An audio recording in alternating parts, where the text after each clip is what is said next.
Assalamualaikum warahmatullahi wabarakatuh. Alhamdulillah rabbil alamin wa bihi nasta'in ala umuri dunya waddin. Wassalatu wassalamu ala asrofil anbiya'i wal mursalin sayyidina wa maulana Muhammadin wa ala alihi wa sahbihi ajma'in.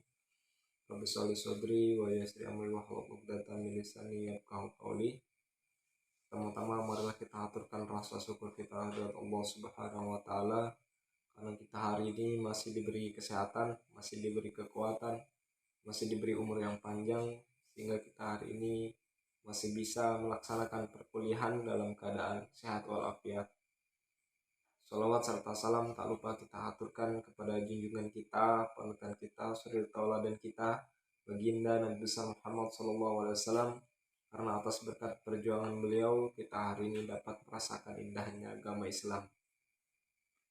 Yang saya hormati Bapak dosen Muhammad Arfan Muammar, yang saya hormati kawan-kawan seperjuangan mahasiswa S2 UM Surabaya. Pada kesempatan kali ini izinkan saya untuk menyampaikan materi tentang konsep hermeneutika otoritatif Khalid Abul El-Fadl. Yang pertama adalah tentang biografi singkat Khalid Abul El-Fadl. Yang kedua, problem otoritatif, latar belakang kemunculan gagasannya. Yang ketiga adalah tawaran hermeneutika Al-Quran about El-Fadl. Yang keempat adalah aplikasi hermeneutika dari Abul El-Fadl. Nama lengkapnya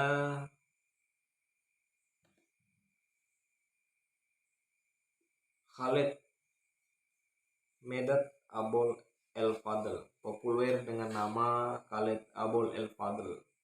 Ayahnya bernama Medad Abul El-Fadl dan ibunya Afaf El-Nimr. Lahir di Kuwait pada tahun 1963.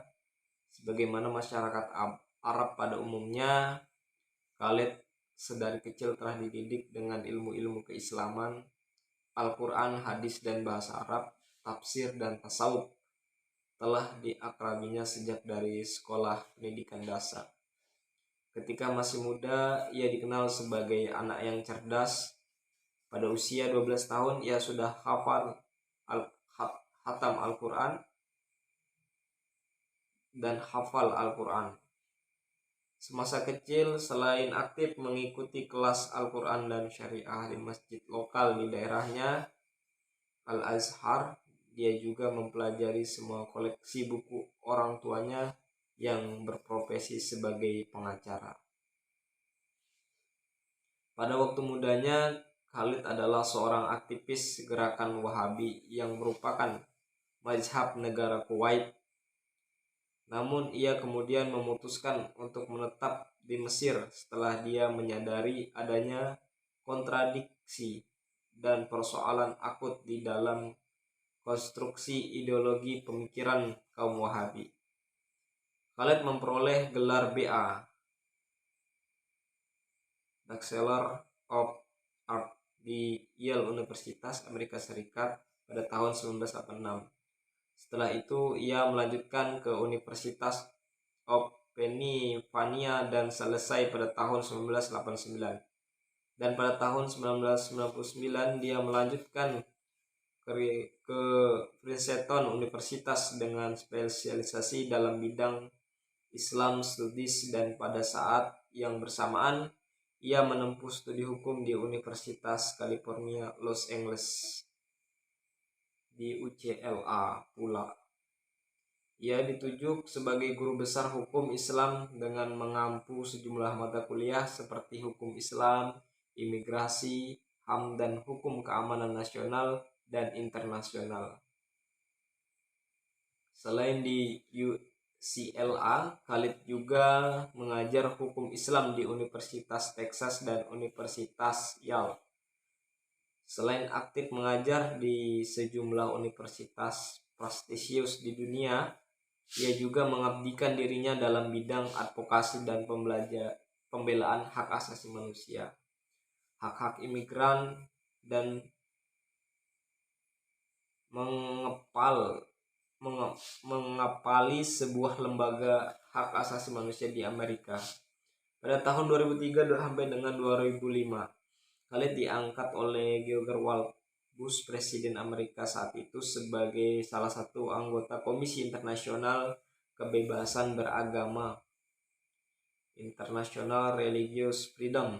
Di samping itu, Khalid juga sering diundang sebagai narasumber di radio dan televisi seperti CNN, NBC, PBS, NPR, dan VOA. Karya-karya Khalid diantaranya adalah The Search for Beauty in Islam, A Comprehension of the Book, Lanham MD, Roman and Little tahun 2006, The Great Separatist Islam from the Extreme San Francisco 2005, Islam and the Cells of Democracy di Princeton University 2004, dan lain-lain.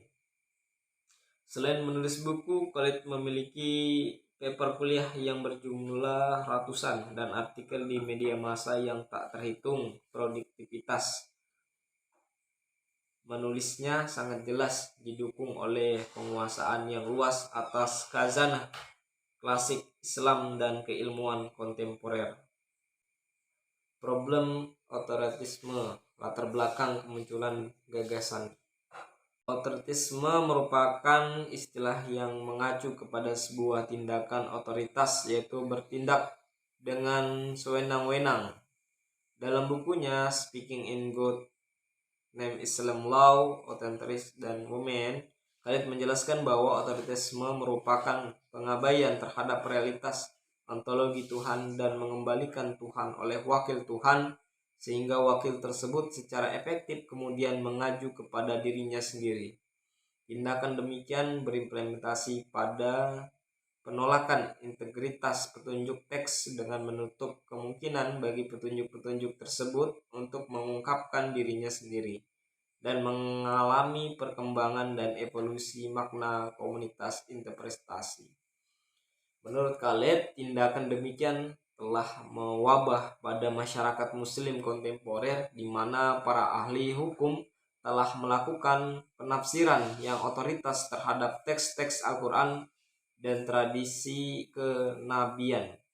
Pasalnya, kondisi ini dalam pengamatan Khalid telah terjadi semenjak tahun 1975.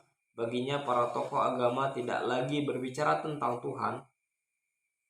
Bukankah teologi secara etimologi tidak lain adalah berbicara tentang Tuhan, melainkan berbicara atas nama Tuhan. Atau bahkan menjadi corong Tuhan itu sendiri. Ketika pendakwaan absolut ini berkelindan dengan tangan kekuasaan despotik, maka akan ditemukan perselingkuhan agama dengan kekuasaan yang sangat berbahaya. Selain itu, otoritarisme juga berakibat kepada perlakuan Islam sebagai perangkat hukum yang mapan, statis dan tertutup yang harus ditetapkan tanpa menyisakan ruang yang luas untuk pengembangan dan keagamaan. Dengan kata lain, Islam pada masa modern ini dipandang sebagai seperangkat aturan ahkam, bukan sebagai sebuah proses pemahaman fikih. Perlakuan tersebut bagi Khalid berimplementasi pada punahnya tradisi hukum yang secara kukuh menentang kodifikasi dan penyeragaman, dan memiliki metodologi hukum yang terbuka dan anti-otoritarisme. Praktik yang demikian yang ditemukan oleh Khalid dalam sejumlah fatwa-fatwa dari sebuah organisasi Islam di Amerika, khususnya fatwa-fatwa yang dikeluarkan oleh CLRO, Forum Certificate Research and Legal Opinion, lembaga pengkajian ilmiah dan fatwa, sebuah lembaga resmi di Arab Saudi. Dari segi perspektifnya, fatwa-fatwa ini menggunakan perspektif Timur Tengah yang dipengaruhi terutama oleh Puritanisme Wahabi Perspektif ini kemudian diterapkan untuk umat Islam di Amerika. Padahal sebagaimana penjelasan Khalid, keduanya berbeda, di mana masyarakat Muslim di Amerika adalah minoritas, sedangkan di Arab Saudi mayoritas.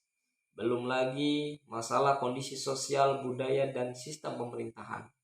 Tentunya hal itu memerlukan proyek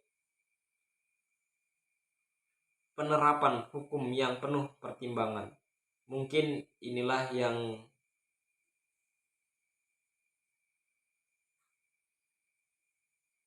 salah satu konstruktif ideologis pemikiran kaum Wahabi yang menyebabkan Khalid berpindah darinya. Untuk menguatkan kevalidan penelitian, Khalid mengumpulkan beberapa fatwa-fatwa CRLO yang dianggap bersifat otoritas bahwa bertendensi misoginis yang menghina dan merendahkan harkat martabat perempuan. Hal itu karena banyak bukti-bukti yang diabaikan oleh organisasi Islam tersebut dan dinilai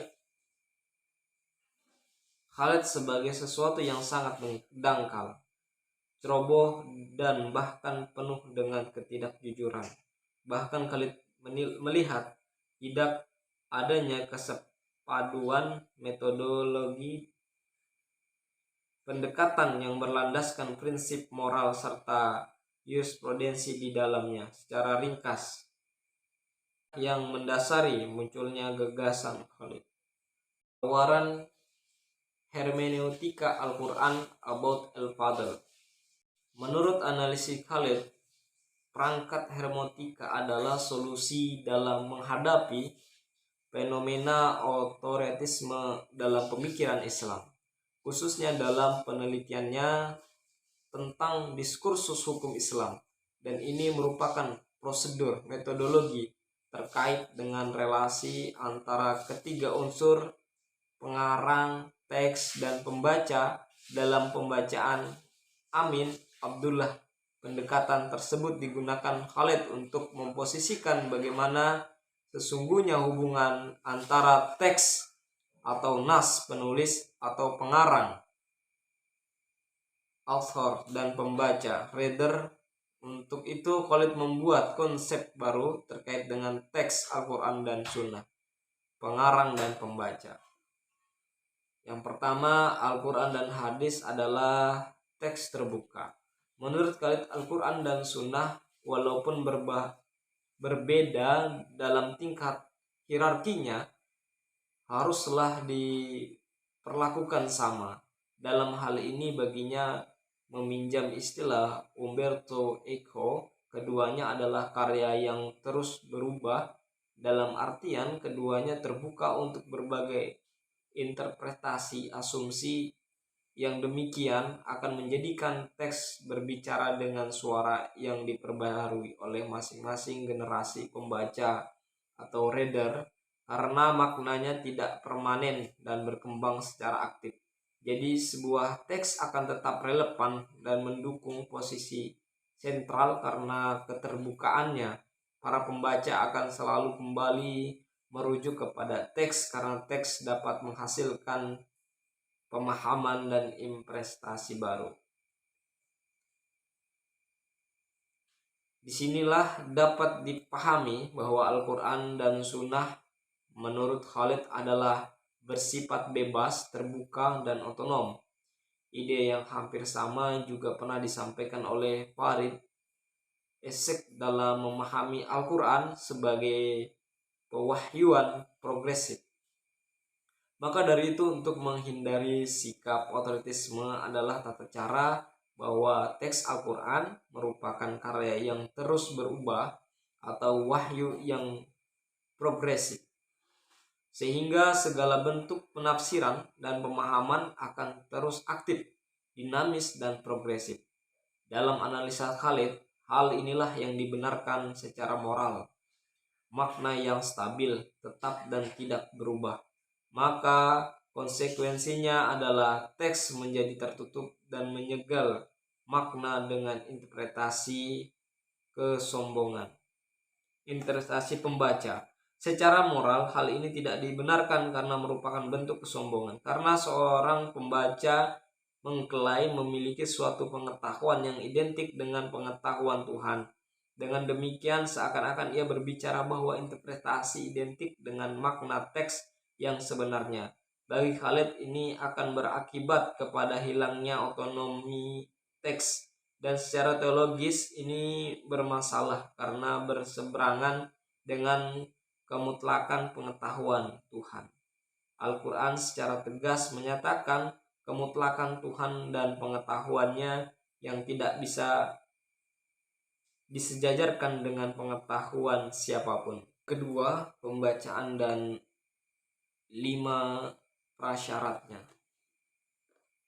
Walaupun Khalid menganggap Al-Quran sebagai teks yang bebas, terbuka, dan otonom, namun demikian Khalid merasa perlu membatasi otoritasme pembaca dengan 5 syarat. Prasyarat ini khusus dipenuhi atau dilaksanakan karena apabila tidak mencakupi, maka pembaca khususnya para wakil khususnya mujtahid telah melakukan tindakan di luar kewenangan hukum yang dimilikinya. Ultra vires. Kelima persyaratan yang menjadi landasan pelimpahan otoritas tersebut adalah sebagai berikut. Yang pertama, kejujuran, di mana seorang ahli hukum dituntut tidak bersikap pura-pura memahami apa yang sebenarnya tidak diketahui dan bersikap terus terang tentang sejauh mana ilmu dan kemampuannya dalam memahami perintah Tuhan. Maka dengan demikian seorang ahli hukum tidak akan menyembunyikan dengan sengaja sebagian perintah Tuhan atau karena berbagai alasan.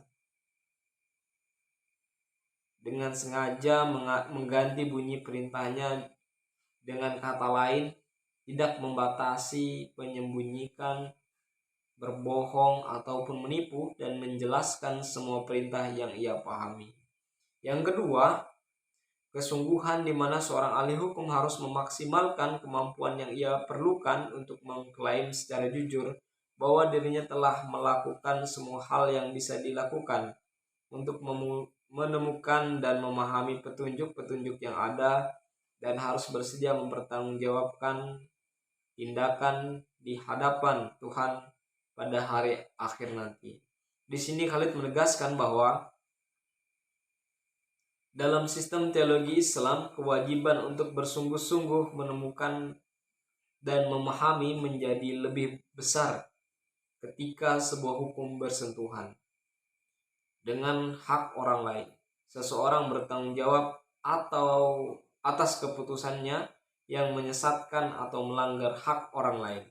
Oleh karena itu, bagi orang-orang yang berakal, semakin bersentuhan dengan hak orang lain, semakin besar pula keharusan mereka berhati-hati. Dan semakin keras upaya mereka dalam melaksanakan kewajibannya terhadap orang lain. Semakin besar pelanggaran mereka terhadap orang lain, semakin besar pula tanggung jawab mereka di sisi Tuhan. Yang keempat, rasionalitas, di mana seorang ahli hukum telah melakukan upaya penafsiran dengan menganalisis perintah-perintah Tuhan secara rasional. Tentu saja rasionalitas ini dipandang sebagai sebuah konsep yang abstrak, namun bagi Khalid ia berarti sesuatu yang dalam kondisi tertentu dipandang benar secara umum. Yang kelima, pengendalian diri, di mana seorang ahli hukum menunjukkan tingkat kerendahan hati dan mengendalikan diri yang layak dan menjelaskan kebenaran Tuhan. Persyaratan ini telah dijelaskan dengan baik dalam ungkapan Islam, dan Tuhan lebih tahu yang terbaik. Wallahu a'lam. Ungkapan ini berperan sebagai klaim epistemologi dan moral. Lebih dari sekedar ungkapan, gagasan utama ungkapan itu adalah bahwa seorang ahli hukum harus memiliki kewaspadaan tertentu untuk menghindari penyimpangan atau kemungkinan penyimpangan atas peran Tuhan. Yang ketiga, negosiasi antara teks, pengarang, dan pembaca.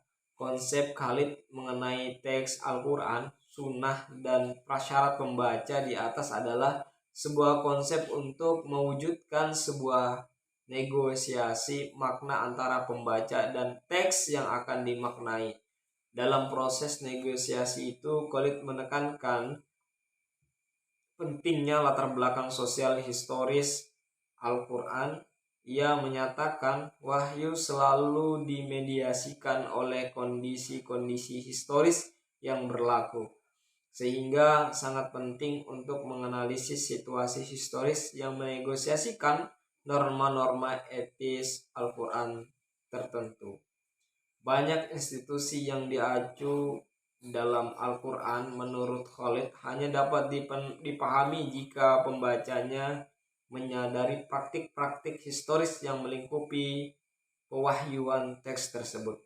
Namun dengan demikian, Al-Quran baik dari sejarah maupun dari konteks moral, maka para penafsir menurutnya hanya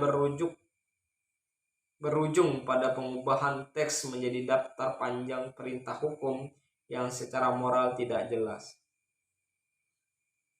Prinsip negosiasi di atas sekaligus mengimplikasikan bahwa dalam perspektif hermeneutika, kebenaran pengetahuan tidak pernah bersifat final atau the fallibilitas of knowledge. Karena itulah hermeneutika pada dasarnya tidak menafsirkan eksistensi dari otoritas, baik itu otoritas teks, pengarang, dan pembaca, atau reader audience, akan tetapi melawan segala bentuk dominasi dan monopoli dalam penetapan makna teks.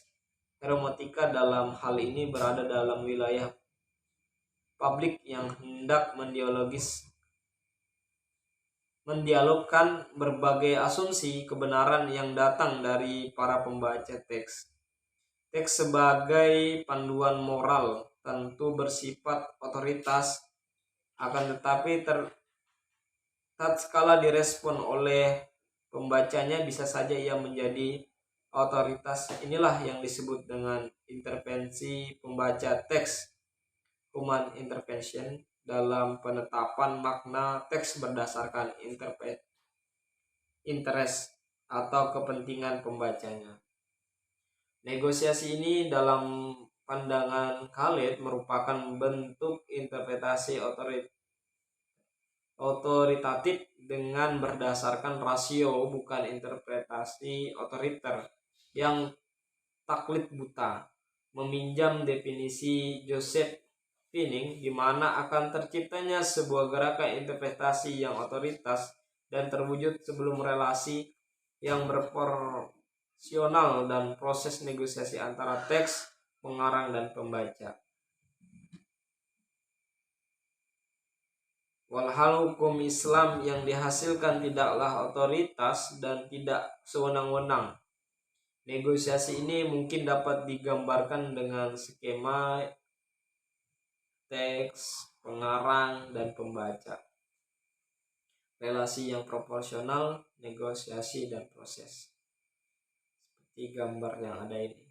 Dari sini dapat disimpulkan bahwa konsep pembacaan terhadap Al-Quran dan Sunnah sebagai teks yang terbuka, bebas, dan otonom adalah upaya untuk menciptakan gerakan interpretasi yang dinamis, sehingga tidak ada makna yang bersifat final atau dianggap final. Dan kelima, prasyarat yaitu kejujuran, kesungguhan,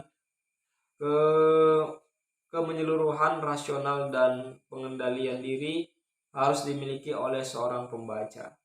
Dalam artian pembaca teks dalam menghasilkan makna haruslah punya otoritas.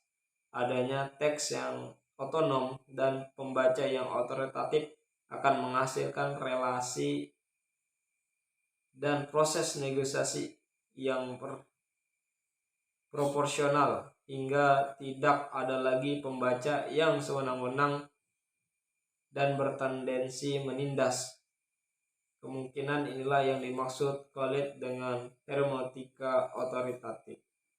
Aplikasi hermeneutika Abu el-Fadl. Apabila spirit hermeneutika ini diterapkan, maka makna Al-Quran dan Sunnah bersifat relatif. Berarti hukum-hukum Islam yang sudah final dapat diubah sesuai dengan konteks sosio-historis kekinian. Di sini agar makna Al-Quran proporsional, maka ia harus melebur dengan tradisi, kesadaran sosial, atau dalam istilah Gadamer disebut fusion of horizon. Implikasi dari itu, maka Al-Quran akan ditafsirkan sesuai dengan tradisi atau subjektivitas penafsir. Walhal akan melahirkan warna-warna Islam yang beragaman seperti Islam kejawen, Islam Indonesia, Islam demokrasi, Islam moderat, tidaklah sesuai dengan pandangan alam Islam, Islam worldview. Selain itu, penitik beratan Khalid pada konteks sosiohistoris menjadikan makna dan petunjuk lafaz Al-Quran yang pada masa turun wahyu adalah hakikat berubah menjadi makna metafor, majas. Artinya hakikat petunjuk Al-Quran bisa dilipat dalam gulungan dan lembaran sejarah. Demikian presentasi dari saya. Bila ada salah yang mohon dimaafkan. Kesempurnaan hanya milik Allah, kesalahan datangnya dari diri saya sendiri. Assalamualaikum warahmatullahi wabarakatuh.